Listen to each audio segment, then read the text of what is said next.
Hi, everybody. Over the past year, as I traveled across the country campaigning for this office, I told you that if I was fortunate enough to be reelected, I'd work to change a tax code that too often benefited the wealthy at the expense of the middle class. This week, we did that. For the first time in 2 decades, we raised taxes on the wealthiest 2% of Americans in a bipartisan way, while preventing a middle-class tax hike that could have thrown our economy back into recession. Under this law, more than 98% of Americans and 97% of small businesses will not see their income taxes go up one dime. We also made sure that millions of families will continue to receive tax credits to help raise their children and send them to college. Companies will continue to receive tax credits for the research they do, the investments that they make, and the clean energy jobs that they create. And 2 million Americans who are out of work will continue to receive unemployment benefits so long as they're actively looking for a job. But all this was just one step in the broader effort to grow our economy and shrink our deficits. We still need to do more to put Americans back to work while also putting this country on a path to pay down its debt. And our economy can't afford more protracted showdowns or manufactured crises along the way.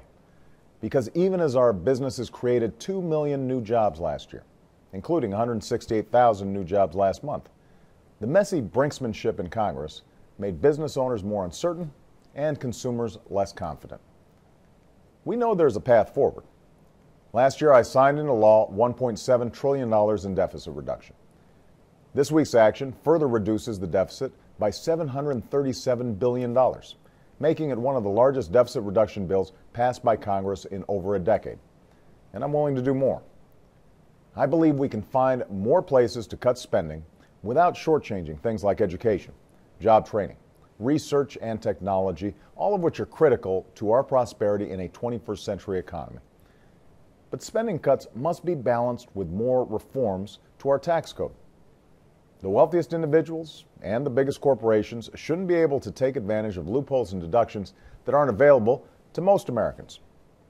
And as I said earlier this week, one thing I will not compromise over is whether or not Congress should pay the tab for a bill they've already racked up. If Congress refuses to give the United States the ability to pay its bills on time, the consequences for the entire global economy could be catastrophic. The last time Congress threatened this course of action, our entire economy suffered for it. Our families and our businesses cannot afford that dangerous game again. I congratulate the newly sworn-in members of Congress, and I look forward to working with the new Congress in a bipartisan way. If we focus on the interests of our country above the interests of party, I'm convinced we can cut spending and raise revenue in a manner that reduces our deficit and protects the middle class.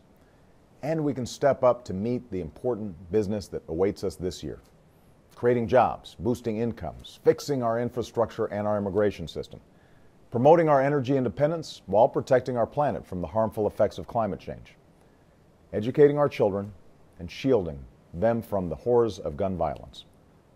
These aren't just things we should do, they're things we must do. And in this new year, I'll fight as hard as I know how to get them done.